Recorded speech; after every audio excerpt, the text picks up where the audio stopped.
जब baby conceive नहीं होता है उस वक्त महिलाओं के मन में अनगिनत अच्छे बुरे दोनों तरीके के विचार आते हैं। एक पल के लिए उनको लगता है कि हाँ हमें जल्दी ही गुड न्यूज़ देखने को मिलेंगी, दूसरे ही पल उनको लगता है कि नहीं हमें गुड न्यूज़ देखने को नहीं मिलेंगी। वो पूरी तरीके से हताश और निराश हो जाती है। लेकिन आज मैं आप लोगों के लिए आपके ही किचन में मिलने वाली एक नॉर्मल सी चीज़ जिसका इस्तेमाल आप खाने के रूप में करते होंगे, तड़के के रूप में करते होंगे, आज उसी चीज़ के बारे में मैं आप लोगों को बताऊंगी कि ये किस तरीके से आपकी फर्टिलिटी को बूस्ट कर सकता है, किस तरीके से ये आपके माँ बनने के सफ़र को बहुत ही आसान बना सकता है। आइए आज के इस वीडियो में हम लोग जानेंगे। चलिए आज के इस वीडियो में हम लोग आगे बढ़ते हैं।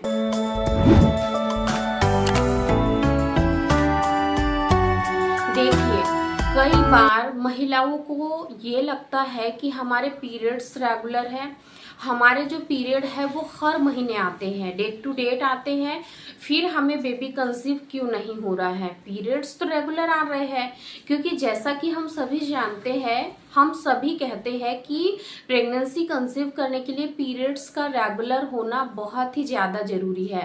रेगुलर पीरियड साइकिल में जल्दी प्रेगनेंसी कंसीव हो जाती है, लेकिन कई बार पीरियड्स रेगुलर होते हुए भी प्रेगनेंसी कंसीव करने में सालों साल लग जाते हैं।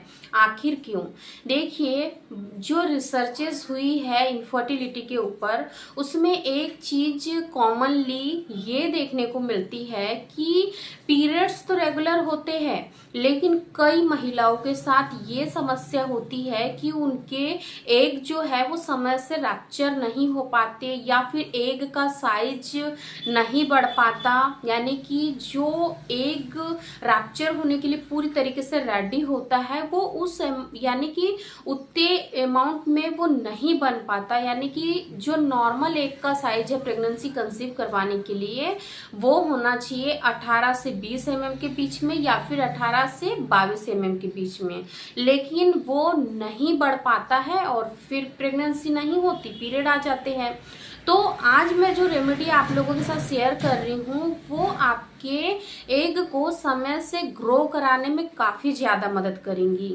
जब महिला के पीरियड आते हैं, पीरियड के डे 1 से ही उनकी ओवरी में फॉलिकल्स बनने शुरू हो जाते हैं, और इन्हीं फॉलिकल्स में से कोई एक पूरी तरीके से मैच्योर होता है और वही आपके ओव्यूलेशन के फेज में बाहर निकल के आता है, यानी कि अंडा रिलीज होता है।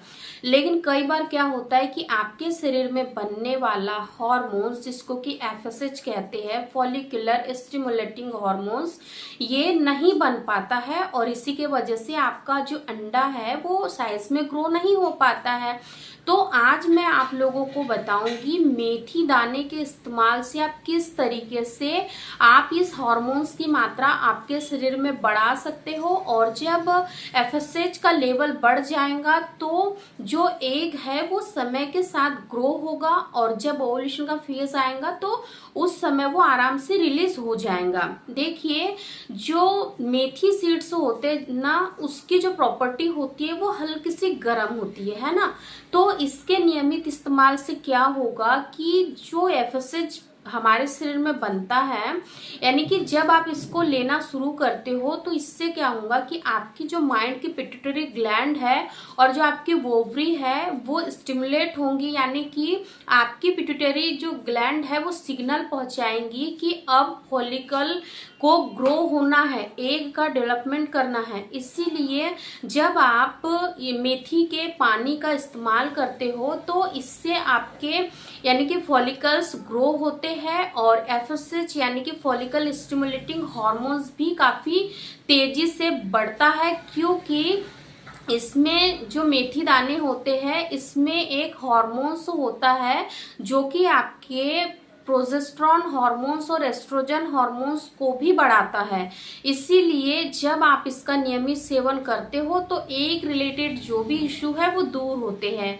किस तरीके से आप इसका इस्तेमाल कर सकते हो? देखिए, जो मेथी है 1 चम्मच, यानी कि नाश्ते की जो चम्मच है, मेथी के बीजों में फाइटोजेनेसिस हार्मोन्स होता है जो कि आपके शरीर में एफएसएच को बढ़ाता है। और जब FSH हार्मोन्स आपके शरीर में बढ़ता है तो ये अंडे को समय के साथ ग्रो करता है। आपको इसका इस्तेमाल किस तरीके से करना है, आप इसका इस्तेमाल दिन में 2 बार कर सकते हो, इससे ज़्यादा आपको नहीं करना है।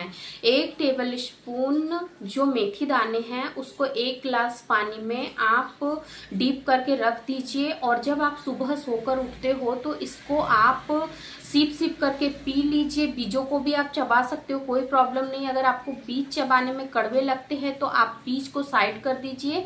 इसके पानी का आप इस्तेमाल कर सकते हैं। अगर पानी का यानी कि टेस्ट अच्छा नहीं लगता है तो आप इसमें थोड़ा सा हनी भी ऐड कर सकते हैं और इसको ले सकते हैं।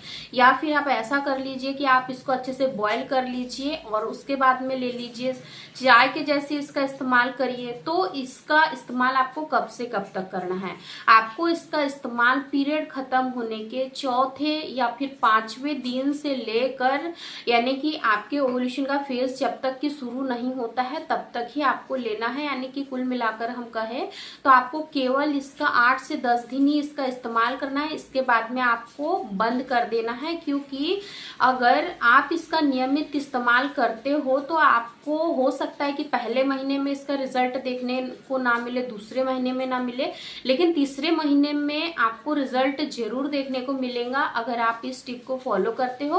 और साथ ही साथ कुछ नॉर्मल से आप प्राणायाम वगैरह करते हो तो आपको और भी अच्छे बेनिफिट्स देखने को मिलेंगे, जैसे कि कपालभाति, अनुलोम विलोम प्राणायाम।